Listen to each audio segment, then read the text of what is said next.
Well, hi, everybody. Welcome to our April Medicaid Lunchinar. Today's topic is School Medicaid and FERPA. I'm Bob Bundy, your presenter. My contact information is on the screen for a second while I cover our normal ground rules. First, all of our Lunchinars are targeted at 30 minutes, and today we should come in right there, finally. Second, we don't talk about anything state specific. Most of you know we try and give at least one Lunchinar every month of the school year. Now, if you're interested in upcoming Lunchinars, go out to our website, look at the events menu, read the description of the Lunchinars that's out there, and sign up for ones that you're interested in. So I have a couple of different learning objectives for today's session. First, I'm going to give you a quick overview of FERPA, and I'm going to give you a broad overview. It will be not very deep, but broad, covering all of FERPA. You know, a lot of folks on the Lunchinar, especially in the school Medicaid world, we know about FERPA and privacy or confidentiality of records, but FERPA covers more stuff than that. So I'm going to kind of give you an overview of FERPA, and then I'll talk about how FERPA and school Medicaid interact historically as well as today with all the stuff going on in the free care world. So before I get going, I want to put up this little disclaimer. I'm not a lawyer.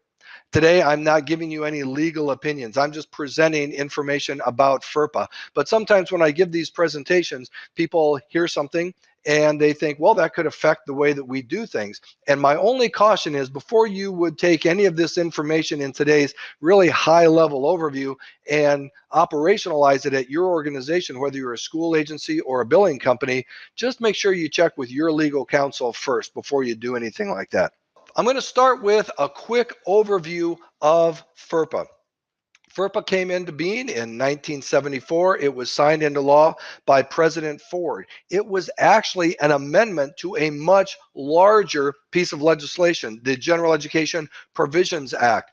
So it was introduced by a Senator Buckley from New York, and it actually became known as the Buckley Amendment. There are very few people out in the big wide world today who still referred to it as the Buckley Amendment. But early on, before everybody kind of got used to calling it FERPA, you would hear Buckley Amendment periodically. So it's just an amendment to another great big huge act. Now, if you're interested in reading FERPA or having access to FERPA, here's the search term you can use. Put this search term into a search engine and hit go, and you'll find millions of different hits. 34 CFR Part 99. When I did that, I came up with, probably millions of hits, and I was looking for the text of FERPA. I found one that was really pretty nice. I do not like little teeny print, which is something that you get when you look at regulations sometimes. And I don't like web pages that have part of FERPA and you just keep linking to other web pages. So I found a document on the first page of the search results that had a single PDF document. It was about 25, maybe 26 pages, and it was a really nice presentation of FERPA. And when you consider things like IDEA or the Affordable Care Act or something like that, that number hundreds or thousands of pages, a 25 or 26 page document isn't that big of a deal. Now, a couple of other things about FERPA. It was not developed in 74 as a stagnant set of regulations. It has been modified multiple times. It's been modified 9 times over the years, at least 9 times that I could count. And that's pretty encouraging, knowing that our society and our culture has changed and FERPA has kept up with it, at least a little bit. A couple of other things about FERPA. It is the federal law that protects the privacy and the confidentiality of educational records. Okay, it applies to any school that receives federal funds under a United States Department of Education program. And that means it doesn't just cover the K through 12 or the pre-K through 12 that most of us live in, but it also covers colleges and universities that receive funds from the USDE.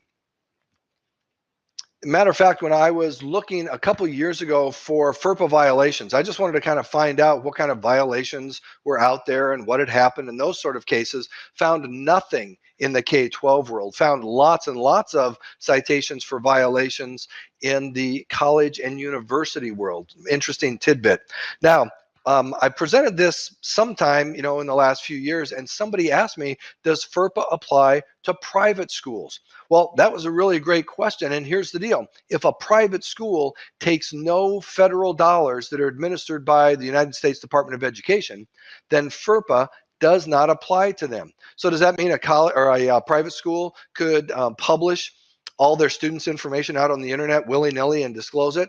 Well, probably wouldn't be the best political move on that private school's part. However, and there probably are other privacy acts, definitely probably at the state level. But if they did something like that, somebody might sue them or try and stop them, but they would not be citing FERPA as the legal authority to do that, because FERPA would not apply to that private school. One other thing about private schools, sometimes FERPA can apply to a private school, even if the private school does not take federal dollars under the USDE. And I came up with a quick example. Let's say that there's a private school that has an equestrian program, the care and the feeding of horses, the grooming of horses, riding and all that kind of stuff. They take no federal dollars, so they're not subject to FERPA regulations. However, there's a public school right next door, and they sign a contract with that private school to allow some of the public school kids to participate in that equestrian program. So these public school kids come to the private school and they're participating. All of a sudden, that private school is now subject to FERPA and FERPA regulations, but they're not subject to FERPA regulations for all the kids in the private school. They're subject to FERPA for the 5 or 6 or 7 kids coming over from the public school and participating in that program. So private schools who don't take federal dollars generally are not subject to FERPA regulations, but they can be under certain situations. So there are 2 main parts of FERPA that I'm going to talk about today. There's the ability to review and amend educational records, and then there's the disclosure of educational records. And I'm going to talk about both of those, but I'll start with the review and amending part. Generally speaking, parents have the right to review their child's educational records under FERPA. They can make a formal request to the school district and ask to review those records. Now, a quick note before I move forward. I talk about parents. Obviously, this would also apply to students who have reached the age of majority as well, who would have the ability to review their own educational records. And the other term that I use on a typical basis is school district. And I realize some of you use LEA, or here in Arizona where I live, they use the term PEA for Public Education Agency, but I tend to use the term school district. So parents have the right under FERPA to ask to review their child's educational records, and the school district must comply. Generally, if that happened in real life, they would call, they'd make the request, they'd try and work out their schedules. The school district might need a couple of days to kind of pull their records together, and they'd get it done. But there is a limit of 45 days. The school district must comply with that within 45 days. And so a parent could be reviewing their child's educational records, and they may ask the school district to change something. They may say, I don't agree with this part of the educational record. Now, the school district can make that change if it makes good sense and it's what they want to do, but they can also decline to make that change. So the parent asks for them to change the educational record, and the school district says, we hear what you're saying, we understand why you're saying it, but we're not going to change the educational record. However, parent, you have the right to have a hearing about this. So a parent then has the right to take that case, I guess, to a hearing. And let's say that at that hearing, the determination is made that the school district's educational records are going to stay exactly the way they are. They're not going to allow the parent, they're not going to make the change that the parent's asking for. The parent has a further right to ask for a statement, a written statement of the parent's position to be inserted into the educational record. And in the future, if the school district is required to disclose the educational records of that student, they must include the parent's written statement of what they're disagreeing with in the educational records. All right, so that's a quick review of the review and amend side of FERPA. Now, let's move over to our favorite part, the part that most of us deal with, that is the disclosure of educational records. FERPA organizes educational data into two different classes: personally identifiable information, which I will call PII for the rest of this presentation, and directory information. So let me give you a quick high-level definition of each, and I'll discuss the disclosures and what's allowed and not allowed of each types of data. So PII, personally identifiable information, is information that by itself would allow somebody to identify a student with a reasonable certainty. That's things like the name, the student's address, a student identifier, and that student identifier could include their student ID, it could include their Medicaid ID, it could include their social security number if the school district is tracking that stuff, okay? Anytime a school district is going to disclose PII, they must have written parental permission. And I'm not talking about Medicaid right now. I'm just talking about just in general. If they disclose PII, they must have written parental permission. Stop. That's it. Now, you see, I've got a bullet there for exceptions. There are listed a few exceptions, and I'll cover a couple of those in just a second. But just basically, if it's PII and the school district's going to disclose it, they have to have parental permission. So the other one we have is directory information. Now, when they were writing FERPA back in the early 70s, they probably recognized, hey, if we require parents to give us permission every time we use a kid's name in something like a school program or the yearbook or something like that, we're going to be inundated with parental permission slips. So they came up with this concept of directory information. Directory information is information in a student's educational record that would not generally be considered harmful or an invasion of privacy if it's disclosed. Things like name or grade or the school that the child is attending or height and weight for sports teams or something like that.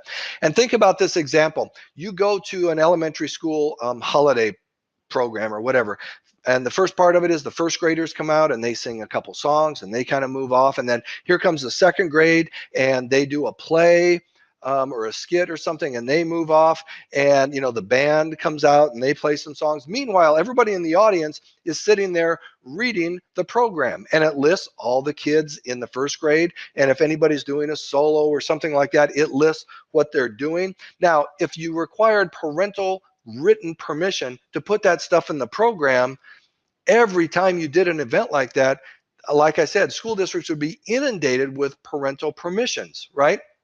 So they came up with this directory information. And again, directory information is stuff that's not considered harmful or an invasion of privacy if it's disclosed. School districts do not have to have written parental consent to disclose directory information. Okay, so the student's name, for example, and which grade they're in, you put that in the holiday program. That's a disclosure of directory information, and you didn't need parental permission to do that. However, there are a couple caveats. School districts have to tell the parents what they consider to be directory information. They'll say things like, parents, we collect all this information on your child as part of their educational record. These data elements we consider to be directory information, and because of that, we can disclose that in things like school programs or the yearbook or something without your parental permission. However, you do have the right to tell us that you don't want that published, which means that parents who don't want the directory information on their child disclosed have to put in writing that they don't want that disclosed and give it to the school district. And what would that mean? Think about it. If you went to a football game and the quarterback's parents had told the school district not to disclose their child's directory information, you're looking in the program and you come to number 12 and there is no name next to it. There would be no grade, whether junior, senior, that kind of stuff. And the public address announcer who's calling the game, who says, a pass for a touchdown to John Smith, 84, would have to basically say thrown by number 12, could not disclose that student's name over the loudspeaker. Okay, so those are the two different types of information. PII, disclosure requires parental consent. written parental consent. Directory information does not require parental consent, but parents can tell the school district not to disclose their child's directory information, but they have to do it in writing. Okay. Now, I mentioned that there are a couple of exceptions to PII. There are a few of them, and I've got a few of them listed here.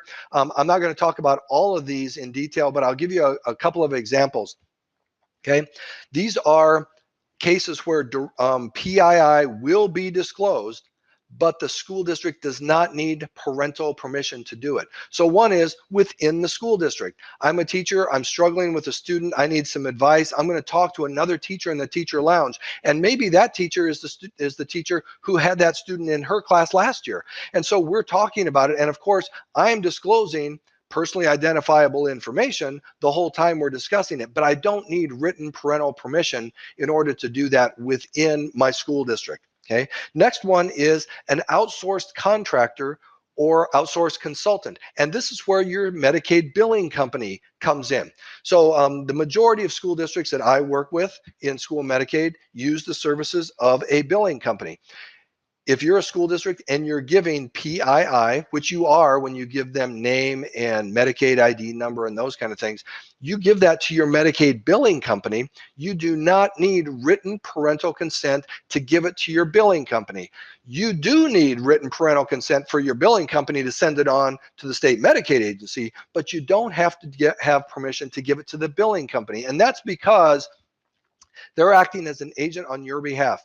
They are doing something that you could do yourself as a school district, but you choose to outsource. Okay, so they're acting as an agent on your behalf, and they are subject to the same FERPA obligations that you are as a school district.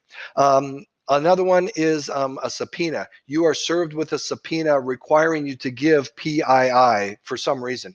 You do not have to have parental permission to do that. You probably should notify the parents that you are complying with that subpoena and giving their students or their child's educational records away, but you don't need consent to do that. And the last one is a health emergency.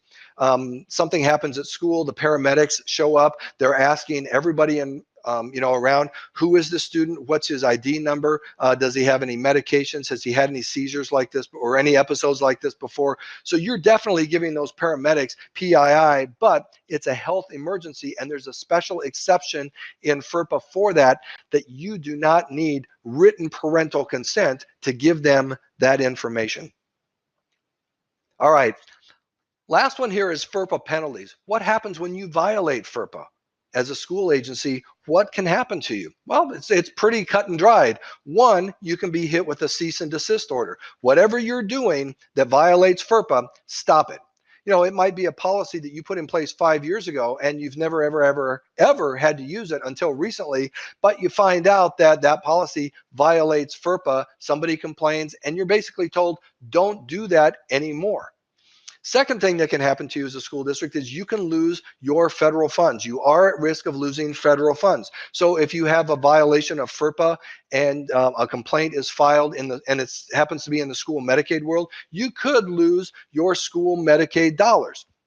Now, I suppose if it's an egregious example of a violation, maybe you've been told year after year to stop doing this, or you've lost federal funds before, but you just keep doing it, you could conceivably lose all of your federal funds, not just your school Medicaid world, but your IDEA funds, your title funds, those kind of things. Those are the only things that can happen to you from a penalty standpoint for a FERPA violation. Parents cannot sue for monetary damages. No criminal penalties can be incurred. People cannot go to jail for this kind of stuff, and parents cannot sue to get monetary damages. So those are the problems, or those are the things that can happen if you violate FERPA. And again, I'm giving you guys just a real high level overview of FERPA. So now let me move over and talk about FERPA and school Medicaid. First thing I want to bring up real quickly is something I've mentioned before. It's a document that's out on the internet. You can go find it on the Department of Ed website or the HHS website, or you can go to our website and find this on the resources tab.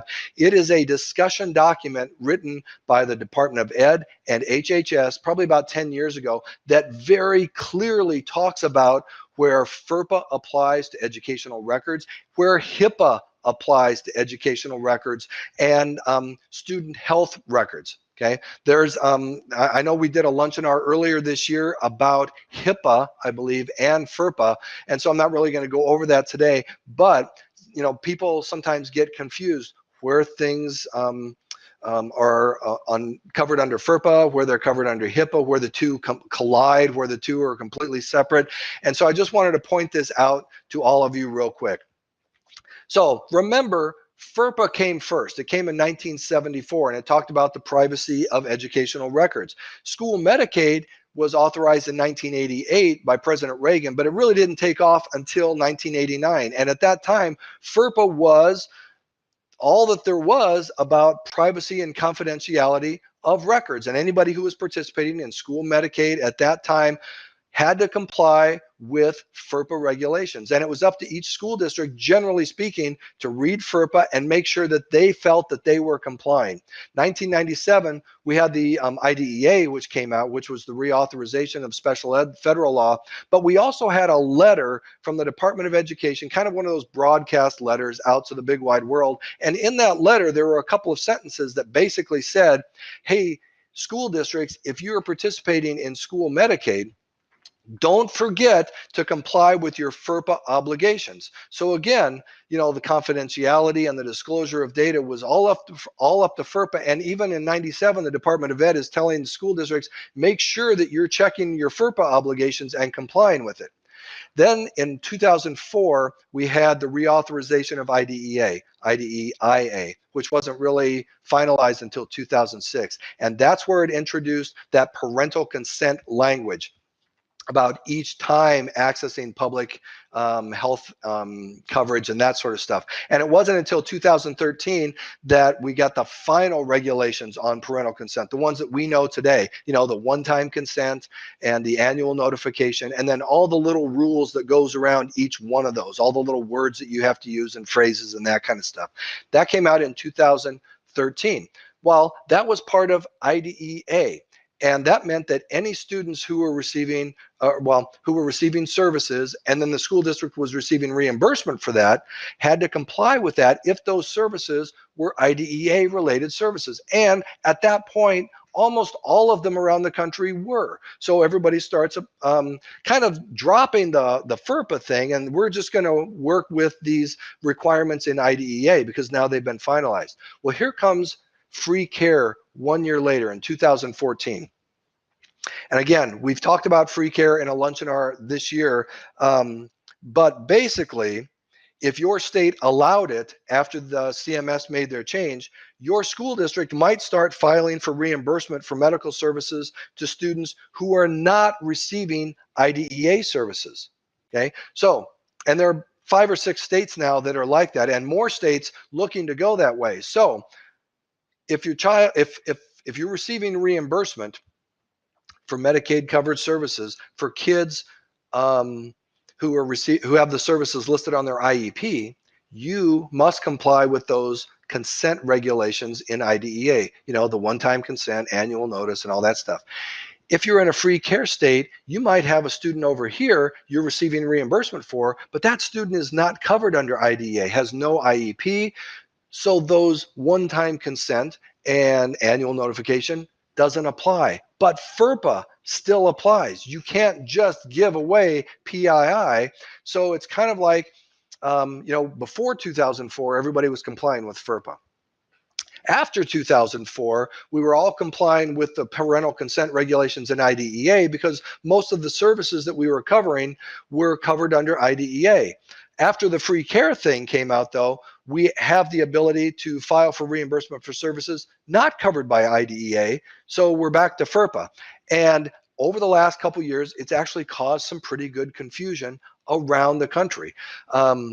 if you're in a free care state, and more states are going that way, you might be filing for reimbursement for kids covered under IDEA and kids not covered under IDEA. For these kids under IDEA, you have to follow the parental consent regulation in IDEA. For the kids not in IDEA, you have to follow FERPA as far as a confidentiality and a disclosure.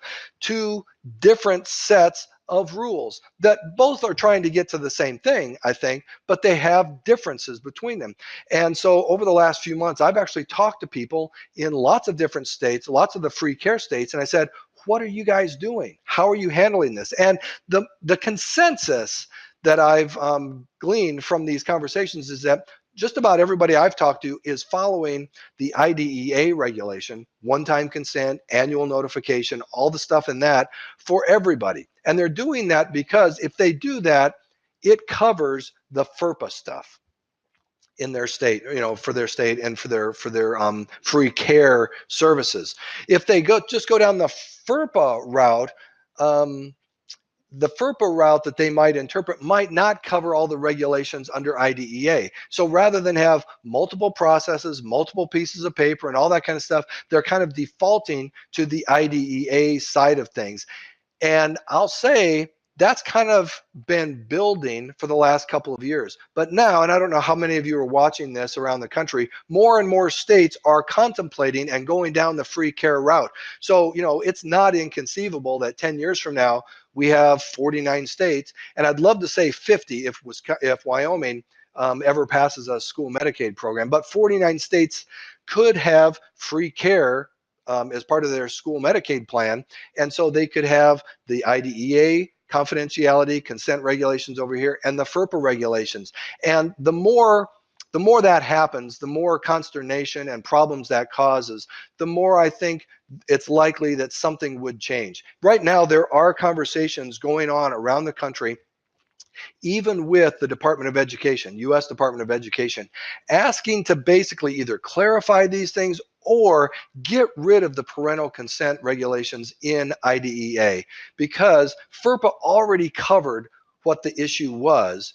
And the stuff in IDEA was overboard. It was in addition to FERPA. It duplicated what FERPA did. And the more of this stuff that goes on around the country, the more confusion it's going to cause.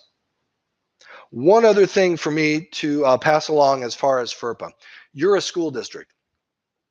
You are responsible when you disclose PII, whether you disclose it to your billing company, to your state Medicaid agency, maybe auditors come to your school district and you disclose information to them. You might be served with a subpoena, and you have to give the information to whoever is serving you with the subpoena. You're responsible for that PII, no matter where it goes. So if any of those agencies that I just talked about, if they are required to redisclose that information at any point for some reason, you need to know about it. And they need to know that if they are required to disclose it, let's say your billing company is served with a subpoena, having nothing really to do with your school district, but they are going to take some records. If your billing company has to provide that, your billing company has to tell you about it.